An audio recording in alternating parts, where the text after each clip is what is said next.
Baghdad کے نواح میں مسلمانوں اور منگولوں کے ٹکرانے کے باعث موت کے سناٹوں کے انبار، خون رتوں کی یلغار، مرگ بدوش ساعتیں، سوگ بھرے لمحات اور دکھ کی تاریخ کی بے رحم بدبختیاں ناچ اٹھی تھیں۔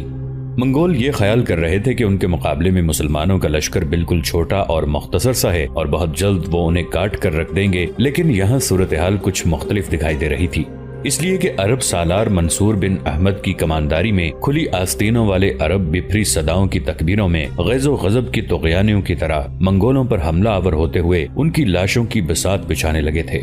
وقت کے لمحوں کو اپاہج کر دینے والے ترک موت کا عجیب رقص شروع کر چکے تھے اور جسموں کو لخت لخت کر دینے والے کرد منگول لشکر کی صفوں کے اندر گھس کر ان کی ہمت اور جمع مردی کی تنابیں کاٹتے جا رہے تھے۔ میدان جنگ میں اس وقت نہ کوئی عرب رہا، نہ کوئی کرد، نہ ترک، نہ ایرانی، نہ تورانی، کچھ بھی نہ تھا، بس صرف وہ مسلمان تھے اور اپنے دین کی حفاظت کے لیے وہ یک زبان اور یک قوم بن کر منگلوں کے سامنے نہ گرنے والی دیوار بن چکے تھے۔ اس کے بعد فطرت کے عناصر نے دیکھا مسلمانوں کے مقابلے میں منگولوں کی حالت دیمک زدہ در و بام، ہلاکت کے دشت صفاق، ماضی کی راہ گزر کی ویرانیوں، کڑوے لمحوں کی ناآسودگیوں کی سی ہونا شروع ہو گئی تھی، یہاں تک کہ جب فتح الدین داؤد، منصور بن احمد اور دوسرے سالاروں نے اپنے حملوں میں تیزی اور شدت پیدا کی، تب مورخین لکھتے ہیں کہ مسلمانوں کے لشکر کے مقابلے میں ہلاکو کے لشکر کو بدترین شکست ہوئی اور منگول بھاگ کھڑے ہوئے۔ جس وقت منگول بھاگے اس وقت مسلمانوں کے اندر ایک نا اتفاقی اور نفاق پیدا ہوا، وہ اس طرح کہ منگول جب شکست اٹھا کر بھاگے تب کچھ لشکریوں اور چھوٹے سالاروں نے ان کا تعاقب کرنا چاہا۔ بڑے سالاروں میں سے مجاہد الدین ایبک نے بھی اس کی تائید کی کہ منگولوں کا تعاقب کرنا چاہیے۔ ایسا وہ اس لیے کر رہے تھے کہ ماضی میں چونکہ منگولوں نے مسلمانوں کو بڑا نقصان پہنچایا تھا، لہذا تعاقب کر کے مسلمان ان کا قتل عام کرنا چاہتے تھے۔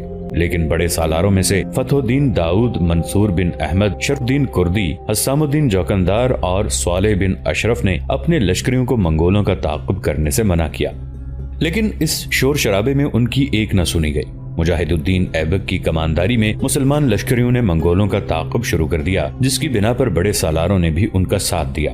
بس یہی مسلمانوں کی سب سے بڑی غلطی تھی، اس لیے کہ جب منگولوں نے دیکھا کہ مسلمانوں نے انہیں شکست دے کر ان کا تعاقب شروع کر دیا، تب وہ جانتے تھے کہ ان کے لشکر کی تعداد بہت زیادہ ہے، لہٰذا انہوں نے اپنے لشکر کو دو حصوں میں تقسیم کیا۔ ایک حصہ مسلمانوں کے آگے آگے بھاگتا رہا، دوسرا ایک لمبا چکر کاٹ کر مسلمانوں کی پشت کی طرف آیا اور پشت کی طرف سے ایسا جان لیوا حملہ کیا کہ ان گنت مسلمانوں کو انہوں نے کاٹ کر رکھ دیا۔ پشت کے اس حملے کی وجہ سے بغداد کے لشکریوں کا سالار اعلیٰ فتح الدین داؤد بھی مارا گیا۔ اپنے سالار اعلیٰ کے مارے جانے سے لشکری حوصلے ہار بیٹھے اور بھاگ کھڑے ہوئے۔ اس موقع پر افراتفری کا عالم برپا تھا۔ بڑے سالاروں میں سے صالح بن اشرف بری طرح زخمی ہوا تھا۔ منصور بن احمد نے جب دیکھا کہ حالات یکسر ان کے خلاف ہو گئے ہیں اور مجاہد الدین ایبک نے جو احمقانہ فیصلہ کیا تھا اس کا مسلمانوں کو خمیازہ بھگتنا پڑ رہا ہے اور منگول پشت کی جانب سے حملہ آور ہو کر انہیں بے پناہ نقصان پہنچا چکے ہیں اور اب وہ مسلمانوں کا قتل عام کر رہے ہیں، لہٰذا اس نے بچے کچے مسلمانوں کو سمیٹ کر ایک طرف سے بھاگنے کا مشورہ دیا۔ اس موقع پر صالح بن اشرف زخمی ہو کر زمین پر گر پڑا تھا۔ منصور بن احمد اپنے گھوڑے سے نیچے اترا، صالح بن اشرف کو اپنے سامنے بٹھایا، پھر وہ شرف الدین کردی، حسام الدین جوکندار کے ساتھ زخمی صالح بن اشرف کو لے کر ایک طرف سے بھاگ کھڑا ہوا۔ بہت سے عرب، کرد اور ترک لشکری بھی ان کے ساتھ ہو لیے تھے۔ اس موقع پر کچھ منگولوں نے ان کا تعاقب کرنا چاہا تو مسلمان لشکریوں نے ان پر ایسی تیر اندازی کی کہ انہوں نے تعاقب ترک کر دیا۔ اس طرح منصور بن احمد اپنے ساتھیوں اور کچھ لشکریوں کو لے کر بچ کر نکلنے میں کامیاب ہو گیا تھا۔ سورج غروب ہونے سے کچھ دیر پہلے تک منصور بن احمد، شرف الدین کردی اور حسام الدین جوکندار بغداد سے کئی میل دور شمال مغرب کی طرف جا چکے تھے۔ اپنے گھوڑے پر اپنے آگے منصور بن احمد اسی طرح اپنے ساتھی سالار صالح بن اشرف کو سنبھالے ہوئے تھا، یہاں تک کہ ایک جگہ منصور بن احمد نے اپنے گھوڑے کو روک لیا، اس لیے کہ صالح بن اشرف نے اسے رکنے کے لیے کہا تھا۔ منصور بن احمد اپنے گھوڑے سے اترا، صالح بن اشرف کو اپنی گود سے اتار کر زمین پر لٹایا۔ اس موقع پر منصور بن احمد اور اس کے سارے ساتھیوں کے لباس خون آلود تھے۔ اتنی دیر تک شرف الدین کردی، حسام الدین جوکندار اور دوسرے چھوٹے سالار اور لشکری بھی اپنے گھوڑوں سے اتر کر منصور بن احمد کے گرد جمع ہو گئے۔ منصور بن احمد نے صالح بن اشرف کو، جو بری طرح زخمی تھا، جب زمین پر لٹایا، کچھ دیر تک اس کی حالت دیکھتے ہوئے منصور بن احمد ہونٹ کاٹتا رہا۔ یہی حالت شرف الدین کردی اور حسام الدین جوکندار کی بھی تھی، یہاں تک کہ لیٹے ہی لیٹے صالح بن اشرف بولا اور کہنے لگا، منصور، میرے عزیز بھائی، مجھے اب یہیں پڑا رہنے دو، میں تمہارا ساتھ نہیں دیتا، میری روح پرواز کرنے کے در پہ ہے، میری وجہ سے اپنے آپ کو دشواری اور خطرات سے دوچار مت کرو۔ ایک شکایت بھری نگاہ اس موقع پر منصور بن احمد نے صالح بن اشرف پر ڈالی، پھر کہنے لگا، ابن اشرف، خداوند قدوس کی قسم، اگر مجھے 100 بار بھی زندگی ملے تو میں تیرے تحفظ، تیری حفاظت پر اپنی اس زندگی کو نچھاور کر دوں۔ میرے بھائی، ہم تمہیں چھوڑ کر کیسے جائیں؟ تھوڑی دیر سستا لو، پھر نئے سفر کا آغاز کرتے ہیں۔ خداوند قدوس کو منظور ہوا تو ایک روز ایسا ضرور آئے گا کہ ہم اس امتحان، اس عذاب سے سرخرو ہو کر گزریں گے۔ منصور بن احمد کے ان الفاظ پر صالح بن اشرف ہونٹ کاٹنے لگا تھا، اس کی آنکھوں میں آنسو تیرنے لگے تھے۔ پھر دکھ بھری آواز میں وہ بول پڑا، کاش ہم لوگ سمتوں کے تضاد، ذہنوں کے اختلافات، مسلک کے عقوبت گاہوں میں تقسیم نہ ہو جاتے، صرف مسلمان ہی رہتے۔ کاش ہمارے اندر صلے کی امید میں دین اور محبت کا سودا کرنے والے ابن القمی پیدا نہ ہوتے۔ ہائے حیف، منگول بغداد شہر میں داخل ہو چکے ہوں گے، ہر خیمہ دل پر موت کے بھنور بناتے حالات طاری کر رہے ہوں گے۔ حیات نو کی صباحتوں اور جذبوں کی توقیر اور سوچوں کے بدن کو تو ابن القمی نے پہلے ہی لہو لہو کر دیا ہے۔ کاش ایسے لوگ ہماری امت، ہماری قوم میں پیدا نہ ہوتے۔ بغداد شہر میں مرگ بدوش ساعتیں نفس کو بےکل کرتے گھناؤنے سناٹے چھا چکے ہوں گے۔ مہتاب سراپا نزہتوں کی شیرینی جیسی ہماری بہنیں بغداد شہر میں سلگتی دوپہر کی طرح دھکے کھاتی پھر رہی ہوں گی۔ براق، چنبیلی اور نگہتوں کی سی دوشیزہ ہماری بیٹیاں بغداد میں اڑتے بگولوں کی طرح خوار ہو رہی ہوں گی۔ یہاں تک کہتے کہتے صالح بن اشرف کو رک جانا پڑا، اس لیے کہ منصور بن احمد سسکیوں ہچکیوں میں رو رہا تھا۔ یہی حالت شرف الدین کردی، حسام الدین جوکندار، صالح بن اشرف اور وہاں کھڑے دوسرے لوگوں کی تھی۔ یہاں تک کہ صالح بن اشرف نے دکھتی روتی آواز میں پھر کہنا شروع کیا، ہمارے ذاتی اختلافات نے بغداد کو بھی ان حالات سے دوچار کیا۔ خداوند قدوس ان لوگوں پر اپنا خوفناک عذاب طاری کرے جنہوں نے اپنی ملت اور قوم کی پیٹھ میں غداری کا خنجر گھونپنے کی کوشش کی۔ اچانک اس موقع پر کچھ لشکری چونک اٹھے۔ انہوں نے دیکھا جس سمت سے وہ آئے تھے اس سمت سے گرد کے بادل اٹھتے دکھائی دیے تھے۔ یہ صورتحال دیکھتے ہوئے ایک چھوٹا سالار چونکنے کے انداز میں بول اٹھا، امیر منصور بن احمد، لگتا ہے منگول ہمارے تعاقب میں آ گئے ہیں۔ یہ الفاظ سن کر منصور بن احمد اپنی جگہ پر زخمی سانپ کی طرح اٹھ کھڑا ہوا، آنکھیں جو آنسوؤں سے تر تھیں صاف کیں۔ ایک جواب طلب نگاہ باری باری اس نے شرف الدین کردی، حسام الدین جوکندار پر ڈالی، پھر انہیں مخاطب کر کے کہنے لگا، گرد کے اٹھتے بادلوں کو دیکھ کر میں یہ اندازہ لگا سکتا ہوں کہ یہ تعاقب کرنے والے منگول زیادہ نہیں ہیں۔ میرے بھائی، اگر تم میرا ساتھ دو تو میں… اس موقع پر حسام الدین جوکندار شکایت آمیز اور شکووں بھرے انداز میں منصور بن احمد کی طرف دیکھنے لگا، جب شرف الدین کردی روتے ہوئی آواز میں منصور بن احمد کو مخاطب کر کے کہنے لگا، امیر، خدا کے لیے ایسے الفاظ ادا نہ کریں، ہم سے ایسے سوال نہ کریں۔ بغداد کے ہاتھ سے نکلنے کے بعد اب ہم چلتی پھرتی لاشیں ہیں، ہم مر چکے ہیں، ہم پوری طرح آپ کا ساتھ دیں گے۔ اگر ہمارے جسم کا سارا خون بھی نکال دینے کے بدلے میں ہمارا کوئی لشکر بچتا ہے تو خداوند قدوس کی قسم، ہمارے لیے یہ تجارت، یہ سودا مہنگا نہیں ہوگا۔ اس موقع پر ایک جھٹکے کے ساتھ منصور بن احمد نے اپنی تلوار بے نیام کی اور اپنے گھوڑے کی طرف بھاگا۔ اس کی طرف دیکھتے ہوئے بڑے چھوٹے سالار اور لشکری بھی اپنے گھوڑوں پر ہو بیٹھے تھے۔ پھر وہ صفیں باندھ کر اس طرح منصور بن احمد کے پیچھے کھڑے ہو گئے جیسے وہ اپنا سب کچھ اس کے حوالے کر چکے ہوں۔ جب گرد کے بادل چھٹے، ان میں سے منگول گھوڑوں کو بھگاتے ہوئے دکھائی دیے، تب وقت کی آنکھ نے دیکھا منصور بن احمد کی آنکھیں قہر برسا رہی تھیں، چہرہ غصے میں سرخ ہو گیا تھا اور جسم پر ایک کپ کپاہٹ طاری ہو گئی تھی۔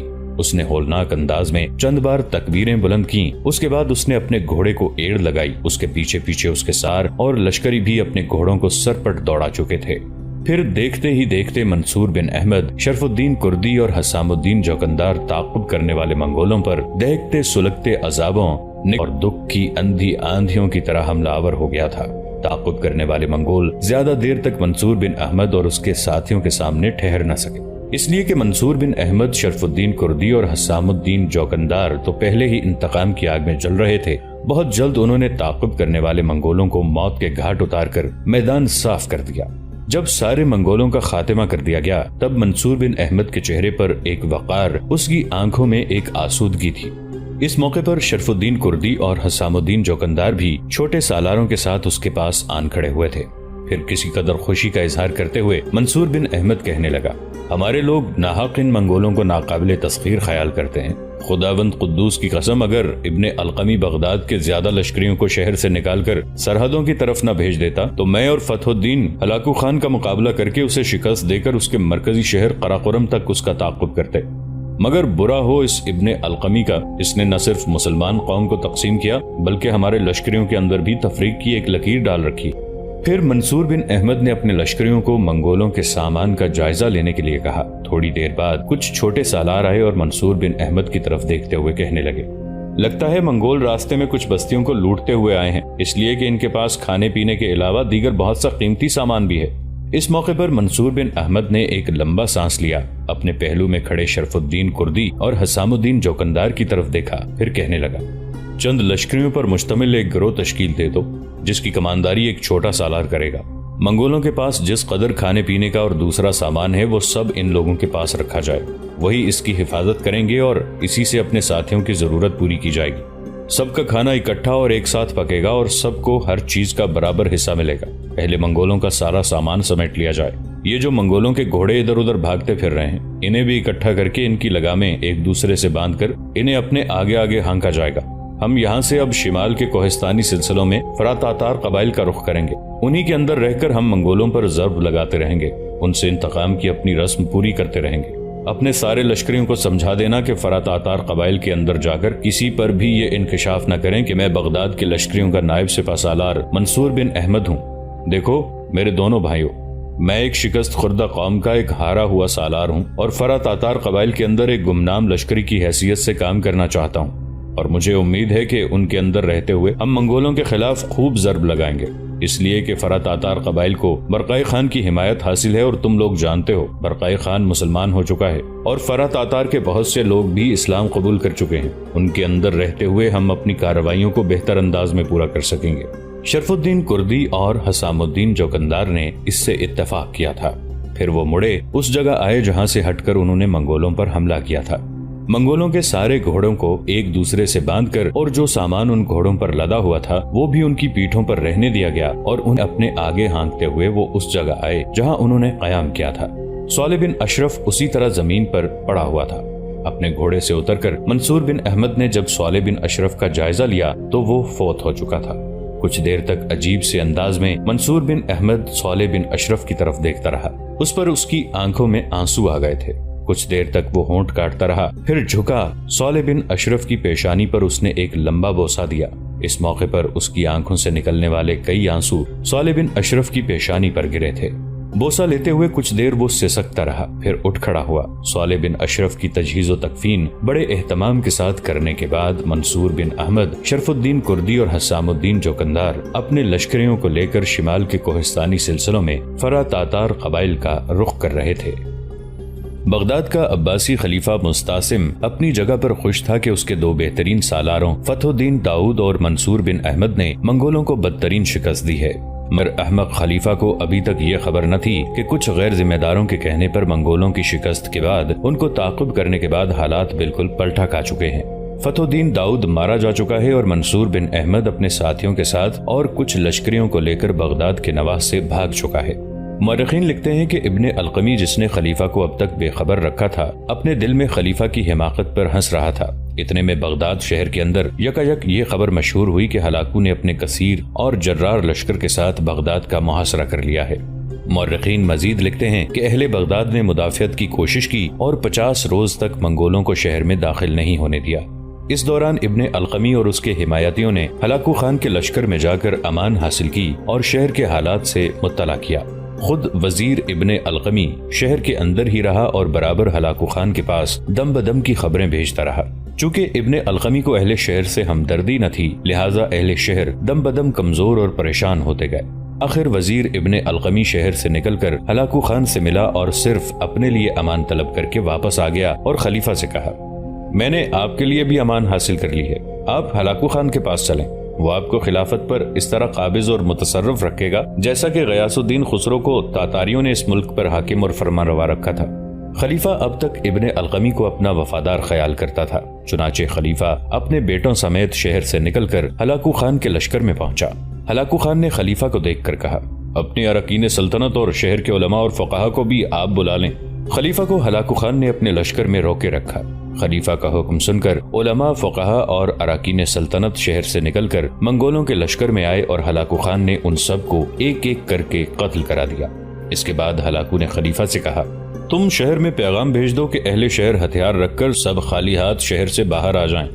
مستعصم نے یہ پیغام بھی شہر میں بھیج دیا۔ اہل شہر باہر نکلے اور منگولوں نے ان کو بھی چن کر موت کے گھاٹ اتار دیا۔ شہر کے تمام سوار، پیادے اور شرفا کھیرے ککڑی کی طرح کئی لاکھ کی تعداد میں قتل کر دیے گئے۔ شہر کی خندقیں ان لاشوں سے ہموار ہو گئیں۔ پھر دریائے دجلہ میں ان مقتولوں کے خون کی کثرت سے پانی سرخ ہو گیا۔ منگول شہر میں گھس پڑے۔ عورتیں اور بچے اپنے سروں پر قرآن مقدس رکھ کر گھروں سے نکلے، مگر منگولوں کی تلوار سے کوئی بھی بچ نہ سکا۔ ہلاکو خان نے اپنے لشکر کو قتل عام کا حکم دے دیا۔ بغداد اور اس کے مضافات میں منگولوں نے چن چن کر لوگوں کو قتل کیا۔ بغداد میں صرف چند شخص جو کنویں یا اس قسم کی کسی پوشیدہ جگہ میں چھپے رہ گئے تھے بچ گئے، باقی کوئی فرد زندہ نہیں چھوڑا گیا۔ اگلے دن بروز جمعہ 9 صفر سن 565 ہجری تھا۔ اس روز ہلاکو خلیفہ مستعصم کو ہمراہ لیے بغداد میں داخل ہوا۔ قصر خلافت میں داخل ہو کر اجلاس کیا۔ خلیفہ کو سامنے بلوایا اور کہا، ہم تمہارے مہمان ہیں، ہمارے لیے کھانے کو کچھ حاضر کرو۔ خلیفہ پر اس قدر وحشت تاری کہ وہ کنجیوں کو پہچان نہ سکا۔ آخر خزانے کے تالے توڑے گئے۔ 2000 نہایت نفیس پوشاکیں، 1000 دینار اور سونے کے زیورات ہلاکو کے سامنے پیش کیے گئے۔ ہلاکو نے کہا، یہ چیزیں تو تم نہ دیتے تب بھی ہماری ہی تھیں۔ یہ کہہ کر اپنے درباریوں میں سب تقسیم کر دیا اور کہا، ان خزانوں کا پتہ بتاؤ جن کا ہر کسی کو علم نہیں یا وہ مدفون ہے۔ خلیفہ نے فوراً ان خزانوں کا پتہ بتا دیا۔ زمین کھود کر دیکھا گیا تو جواہرات اور اشرفیوں کی تھیلیوں سے بھرے ہوئے حوض نکلے۔ ہلاکو خان کے لشکر کے ہاتھ سے بغداد اور مضافات میں 1,06,00,000 مسلمان قتل ہوئے، اور یہ تمام خون آشام نظارے خلیفہ مستعصم کو دیکھنا پڑے۔ ہلاکو خان نے خلیفہ کو بے آب و دانہ نظر بند رکھا۔ خلیفہ کو بھوک لگی اور کھانا مانگا تو ہلاکو نے جواہرات کا ایک تشت بھر کر اس کے سامنے بھیجا اور پیغام بھیجا، اسے کھاؤ۔ خلیفہ نے کہا، میں ان کو کیسے کھا سکتا ہوں؟ ہلاکو خان نے کہلا بھیجا، جس چیز کو تم کھا نہیں سکتے اس کو اپنی اور لاکھوں مسلمانوں کی جان بچانے کے لیے کیوں نہیں خرچ کیا، اور سپاہیوں کو کیوں نہ دیا کہ وہ تمہاری طرف سے لڑتے اور تمہارے موروثی ملک کو بچاتے اور ہماری دستکش سے محفوظ رہتے۔ اس کے بعد ہلاکو خان نے مستعصم کو قتل کرنے کے بارے میں اپنے اراکین سے مشورہ لیا۔ سب نے قتل کرنے کی رائے دی، مگر نصیر الدین توسی اور ابن القمی نے یہ ستم ظریفی کی کہ ہلاکو خان سے عرض کیا، مستعصم مسلمانوں کا خلیفہ ہے، اس کے خون سے تلوار کو آلودہ نہیں ہونا چاہیے، بلکہ قالین میں لپیٹ کر لاتوں سے کچلوا دینا چاہیے۔ چنانچہ یہ کام بقول مورخین القمی کے سپرد ہوا، اور اس نے اپنے آقا مستعصم کو قالین میں لپیٹ کر اور ایک ستون سے باندھ کر اس قدر لاتیں لگوائیں کہ خلیفہ کا دم نکل گیا۔ پھر لاش کو زمین پر ڈال کر منگول لشکریوں کے پاؤں سے کچلوا کر پارا پارا اور ریزہ ریزہ کروا دیا، اور خود دیکھ دیکھ کر خوش ہوتا رہا، قہقہے لگاتا رہا کہ میں خلیفہ سے انتقام لے رہا۔ غرض خلیفہ کی لاش کو گورو کفن بھی نصیب نہ ہوا، اور خاندان عباسیہ کا کوئی شخص بھی جو منگولوں کے قدمے میں آیا زندہ نہ بچ سکا۔ اس کے بعد ہلاکو خان نے شاہی کتب خانے کی طرف توجہ دی، جس میں بے شمار کتابوں کا ذخیرہ تھا۔ یہ کتابیں دریائے دجلہ میں پھینک دی گئیں، جس سے دجلہ میں ایک بند سا بن گیا اور بتدریج پانی سب کو بہا کر لے گیا۔ دجلہ کا پانی جو اس سے پہلے مقتولین کے خون سے سرخ ہو رہا تھا، اب ان کتابوں کی سیاہی سے سیاہ ہو گیا اور عرصے تک سیاہ رہا۔ تمام شاہی محلات لوٹ لینے کے بعد مسمار کر دیے گئے۔ غرض یہ ایک ایسی عظیم الشان خونریزی اور بربادی تھی جس کی نظیر تاریخ عالم میں نہیں مل سکتی۔ اسلام پر یہ ایسی مصیبت آئی تھی کہ لوگ اسے قیامت صغریٰ کے نام سے تعبیر کرتے تھے۔